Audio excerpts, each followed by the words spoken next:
Cabinet அமைச்சர் பொறுப்பு குறித்து பேசுனீங்க. இந்த முறை கேபினெட் பொறுப்பு என்பது கூட்டணி கட்சிகளுக்குமே 1, 2 குடுத்திருக்கிறாங்க. அ முக்கியமாக உருக்கு மற்றும் கனரக தொழிற்சாலையுடைய அமைச்சரா இருக்கக்கூடிய குமாரசாமி அவர்கள் பேசிய பேச்சு என்பது இப்ப மிகப்பெரிய ஒரு பரபரப்பை ஏற்படுத்தியிருக்கு. ஜூன் 2023ஆம் ஆண்டு மைக்ரான் என்ற ஒரு தொழிற்சாலை குஜராத்தில் அமைக்கப்படுகிறது. அந்த தொழிற்சாலைக்கு கிட்டத்தட்ட 70% நிதியை மானியமாகவும், முதலீடாகவும் ஒன்றிய அரசும், குஜராத் அரசும் குடுத்திருக்கிறாங்க அப்படின்றத சொல்லியிருக்கிறார். பல லட்சம் வேலைவாய்ப்புகளை உருவாக்கக்கூடிய சிறு குறு தொழில்களுக்கு கூட இவ்வளவு நம்ம பண்ணது கிடையாது. ஆனா இந்த நிறுவனத்துக்கு இவ்வளவு குடுத்திருக்கிறாங்க அப்படின்னு சொல்லி சொல்லியிருக்கும் போதே, மீண்டும் நான் சொல்லப்பட்டது தவறாக புரிந்து கொள்ளப்பட்டது என்று ஏஎன்ஐ மீடியாவுக்கு ஒரு பதிலும் கொடுக்கிறார். எப்படி சார் பார்க்குறீங்க? இந்த கேபினெட் பொறுப்பு என்பது அவர்கள் வசமே இருந்தபோது, இது போன்ற பிரச்சனைகள் மக்களுக்கு தெரியாம இருந்துச்சு. இப்ப இவர்களிடம் வரும்போது, இது போன்ற பிரச்சனைகள் வெடிக்க ஆரம்பித்ததை எப்படி பார்க்குறீங்க? கரெக்டான நேரத்துல ஒரு கரெக்டான கேள்வி கேட்டார் ஐயா குமாரசாமி. இந்த விஷயத்த நம்ம ரொம்ப நாளா சொல்லிட்டு இருக்கோம். இந்த ஃபாரின் இன்வெஸ்ட்மெண்ட்ன்னு சொல்றாங்கல்ல, அது கிட்டத்தட்ட இங்க இருக்கக்கூடிய பொருளாதாரத்தையோ, இல்ல இங்க இருக்கக்கூடிய மனித வளத்தையோ, இல்ல இங்க இருக்கக்கூடிய மண் வளத்தையோ விக்கிற ஒரு வேலை தான். அது இன்வெஸ்ட்மெண்ட்லாம் கிடையாது. என்னைக்குமே வெளிநாட்டுல இருந்து வரவங்க வெளிநாட்டுக்காரங்க தான். அவங்க மண்ணின் மைந்தர்களா ஆக முடியாது. பட் இவங்க என்ன ஆட்சியில் இருக்கிறவங்க என்ன நினைக்கிறாங்கன்னா, வெளிநாட்டுல இருந்து வராரு. அவர் ஒரு 2000 கோடி ரூபாய் இந்தியால இன்வெஸ்ட் பண்றான் அப்படின்னா, அந்த 2000 கோடிக்கு என்ன கமிஷன் வேணுமோ அதை வாங்கிக்கிறதுக்கு வேண்டி, நாங்க இவ்வளவு வேலை வாய்ப்பை உற்பத்தி பண்ணோம். இவ்வளவு வேலை வாய்ப்புகள் இதனால கிடைக்குது அப்படின்ற அந்த ஒரு அரசியலை ரொம்ப நாளா இங்க பண்ணிட்டு இருக்காங்க. ஒரு 10, 20 வருஷமா. அதனால வெளிநாட்டுல இருந்து இப்ப உதாரணத்துக்கு ஃபோர்டு வந்திருக்கிறாங்க, ஹுண்டாய் வந்திருக்கிறாங்க. இப்ப இதெல்லாம் இங்க இந்தியால வந்திருக்க கூடாதா? தமிழகத்துல வந்திருக்க கூடாதா? நோக்கியா வந்திருக்க கூடாதா? நான் அந்த அர்த்தத்துல பேசல. நான் என்ன அர்த்தத்துல சொல்ல வரேன்னா, இந்த மாதிரி நிறுவனங்கள்லாம் வரும்பொழுது நீங்க இவ்ளோ அள்ளி தூக்கி கொடுக்குறீங்க. மின்சாரம் விலை கம்மி, இடம் நினைச்ச நேரத்துல வந்த விலைக்கு கொடுக்கறது 99 வருஷம். இலாக்கா உங்க சொந்த வீட்டு சொத்தை 99 வருஷம் இந்த மாதிரி அக்ரிமெண்ட் போட்டு கொடுப்பீங்களா? உங்க வீடு இருக்கு, ஒரு வெள்ளைக்காரன் வரான், ஜெர்மனில இருந்து வரான், இல்ல இங்கிலாந்துல இருந்து வரான், இல்ல அமெரிக்கால இருந்து வரான். உங்க வீட்டை ஒரு பத்திரத்தை 99 வருஷத்துக்கு நீ எங்க பேக்கரி நடத்திக்கப்பா, இல்ல லாண்டரி நடத்திக்கப்பா அப்படின்னு உங்க இடத்த கொடுப்பீங்களா? கொடுக்க மாட்டீங்கல்ல. நீங்களே அங்க என்ன வியாபாரம் பண்ணணுமோ, என் பார்வையில இருக்கணும், என் எதிரில நான் இதை பாத்துக்கணும், நான் இதை வாடகை கொடுக்கணும், இல்ல என் சங்கதியினர் இதை அனுபவிக்கணும், அப்படித்தானே பண்ணுவீங்க.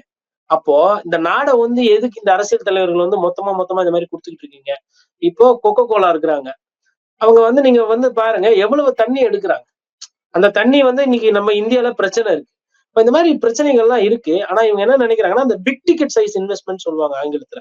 கோடிக்கணக்கா முதலீடு வரும்போது அதை சொல்றதுக்கு நல்லா இருக்குல்ல. அதுக்கு ஒரு நிகழ்ச்சி நடத்தி வர வெள்ளைக்காரங்களெல்லாம் கெஸ்ட் ஹவுஸ்லயோ இல்ல ஹோட்டல்ல தங்க வச்சு அவங்களுக்கு நிறைய அதிகமா டாலர்ல நிறைய காசு செலவு பண்ணி ஒரு விழா நடத்தி போக்குவரத்தை நிறுத்தி இதெல்லாம் நடக்கிறது.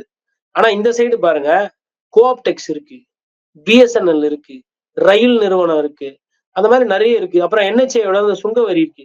இது எல்லாமே கான்ட்ராக்ட்ல வெளியாளு கொடுத்துடுறது. அந்த கான்ட்ராக்டர் அதை லாபம் சம்பாரிச்சுட்டு போயிடுறது. அந்த நிறுவனங்களை நீங்க இந்த கொடுக்குற இந்த சலுகை அதுக்கு கொடுத்தீங்கன்னா, உதாரணத்துக்கு பிஎஸ்என்எல் ஆரம்பிக்கும்.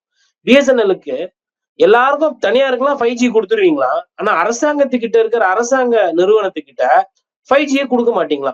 எப்ப கொடுப்பீங்க? அவங்க எல்லாம் வித்து முடிச்சு டெக்னாலஜி அவங்க எல்லாம் கஸ்டமர் எல்லாம் சப்ஸ்கிரைப் பண்ணி முடிச்சதுக்கு அப்புறம், அவங்க வித்து முடிச்சதுக்கு அப்புறமா கொடுப்பீங்க 4G. அதுவும் இன்னும் ஃபுல்லா எல்லா இடமும் போல.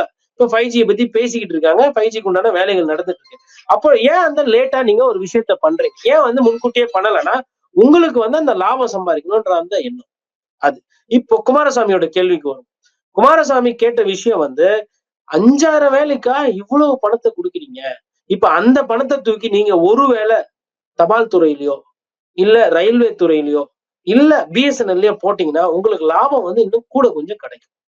ஆனா அதை செய்யறதுக்கு தயாரில்லை. ஏன் அப்படின்னா, பிஎஸ்என்எல்க்கு ஒரு பணத்தை போட்டுட்டு நீங்க போய் லஞ்சமாவோ இல்ல தேர்தல் நிதிக்கு கட்சிக்கு காசு கொடுங்கன்னா பிஎஸ்என்எல் தான் சொல்லுவாங்க, ஐயா இது உங்க நிறுவனம், ஐயா இது மக்கள் நிறுவனம், இது அரசாங்கத்துக்கு, இதுக்கு நீங்க கொடுத்த காசுக்கு எப்படி ஐயா கையூட்டு தர முடியும்? இதுக்கு எப்படி ஐயா கான்ட்ராக்டர் கட்டிங் கொடுக்க முடியும்? இதுக்கு ஐயா எப்படி ஐயா 10% 20% கட்டிங் வாங்க முடியும்? இது தேர்தல் நிதி கொடுக்க முடியாது ஐயா பிஎஸ்என்எல் சொல்லுவாங்க. அப்ப எங்க செலவு பண்ணா லாபம் வரும்? யாரை கூப்பிட்டு வாழை இலையில சோறு போட்டு வாங்கன்னு கூப்பிட்டா துட்டு வருமோ அவங்கள கூப்பிடுவாங்க. இதுதான் குமாரசாமி மறைமுகமா கேட்டார். இந்த கேள்வி உறுத்துது, வலிக்குது. அவருக்கே ஐயோ இந்த மாதிரி கேட்டுட்டீங்களே, இது குஜராத்துக்கு போன கம்பெனி, கோச்சிக்கு வரேன்ன உடனே அவரு என்ன பண்ணிட்டாரு, தவறா புரிஞ்சுக்கிட்டீங்க. வழக்கமா சொல்லக்கூடிய கேட்ட கேள்வி கரெக்டான கேள்வி, நியாயமான கேள்வி குமாரசாமி. ஆனா அரசியல்ல அவருக்கு அந்த ஸ்டெபிலிட்டி இல்ல இல்லையா? பேஸ்மெண்ட் ஸ்ட்ராங் பில்டிங் வீக்ன்ற காரணத்தினால நான் அப்படி கேட்கல, நீங்க தவறா புரிஞ்சுக்கிட்டீங்க, திசை திருப்பப்பட்டதுன்னு சொல்லிட்டு மாத்தி சொல்லிட்டு ஐயா என்ன பண்றாருன்னா கடந்து போக பாக்குறாரு. அதை அப்படிதான் புரிஞ்சுக்கணும். இந்த இன்வெஸ்ட்மெண்ட்ஸ் எல்லாமே வந்து லோக்கல்ல இருக்கக்கூடியவர்களுக்கு நீங்க கரண்ட் பில்லு ஏத்துவீங்க. இப்போ நம்ம திருப்பத்தூர்லயே எடுத்துக்கோங்க, இல்ல கோயம்புத்தூர்லயே எடுத்துக்கோங்க. வெளிநாட்டுல இருந்து ஒரு டயர் கம்பெனி வருதுன்னா, ஆஹா வாங்கோ வாங்கோ எடுத்துக்கோங்க, விவசாய நிலத்தை எடுத்துக்கோங்க, 10 வருஷத்துக்கு நீங்க வந்து எதுவுமே கட்ட வேணாம், ஈபி கம்மி, தண்ணி உங்களுக்கு நாங்களே எடுத்துட்டு வந்து பைப்ல கொட்டுவோம். அதுக்கப்புறமா வந்து உங்களுக்கு எல்லாம் சிங்கிள் விண்டோல, ஏன்னா வந்திருக்கிற ஒரு மாப்பிள்ளை இல்லையா, அதனால என்ன பண்ணுவாங்க, சிங்கிள் விண்டோ என்ட்ரில அங்கேயே எல்லாம் பண்ணுவாங்க. மேல இருக்கிறவங்கள பார்த்து கவனிச்சுட்டா வண்டி போதும். மிச்ச process, pollution control board norms, SEC எதனா பிரச்சனை இருந்ததுன்னா எல்லாமே. அதாவது இன்னொரு உதாரணம் சொல்றேன், எஸ்இசெட்னு வாங்க, இந்த எக்கனாமிக் ஜோன். அதே மாதிரி வந்து கடல் பக்கத்துல வந்துட்டு நீங்க கட்டுறீங்கன்னா கோஸ்டல் சிஆர்செட்னு வாங்க, கோஸ்டல் ரெகுலேஷன் ஜோன். இந்த சிஆர்செட் நான் ஒரு எடுத்துக்காட்டா சொல்றேன். அதாவது கடலுக்குள்ள குப்பையை கொட்டலாம், கடலுக்குள்ள எண்ணெயை கொட்டலாம், கடலுக்குள்ள வந்து கட்டடத்தை கட்டி ஒரு மெமோரியல் நடக்கலாம். ஆனா கடல்ல இருந்து 500 மீட்டருக்கு வெளியில எதுவும் பண்ணக்கூடாது. எப்படி இருக்குது பாருங்க சட்டம். கடலுக்குள்ள என்ன வேணா பண்ணிக்கலாம், கடல் குப்பை தொட்டி ஆனா பிரச்சனை கிடையாது. ஆனா கடலுக்கு பக்கத்துல இருக்க கரையோரத்துல கட்டணம் கட்டினா வந்து பெரிய பிரச்சனை. அப்போ எப்படி எல்லாம் இவங்க ஏமாத்துறாங்க பாருங்க. அப்போ அதுவும் தப்பு, இதுவும் தப்பு, ரெண்டு தப்பையும் தானே தடுத்து நிறுத்தணும். ஆனா அதுல வந்து கேபிள் போடலாம், அதுல வந்து எண்ணெய் வந்து பைப்ல வரலாம், அது நாளைக்கு கசிஞ்சுது, இல்ல கேபிள் கட்டாயி அதனால எதனா பிரச்சனையாச்சு, அங்க இருக்கிற மீன் குஞ்சுகள் செத்துச்சு, இல்ல விவசாயிகளோட வாழ்வாதாரம், மீனவர்களோட வாழ்வாதாரம் போச்சுன்னா அதை பத்தி எல்லாம் பதில் இல்ல. அப்ப இவங்க பண்ற சட்டங்கள் ஆகட்டும், இல்ல இந்த திட்டங்கள் ஆகட்டும், இந்த முதலீடுகள் எல்லாமே வந்து தனிப்பட்ட முதலாளிகளுக்கு லாபகரமா அமையறதுக்கும், பொது நிறுவனங்கள் வந்து தேஞ்சி தேஞ்சி ஒண்ணும் இல்லாம போறதுக்கு உண்டான அரசியலா தான் இருக்கிறது. நிகழ்ச்சியில் கலந்து கொண்டு நிறைய தகவல்களை நம்ம நேயர்கள்ட்ட பகிர்ந்துட்டீங்க. ரொம்ப நன்றி சார்.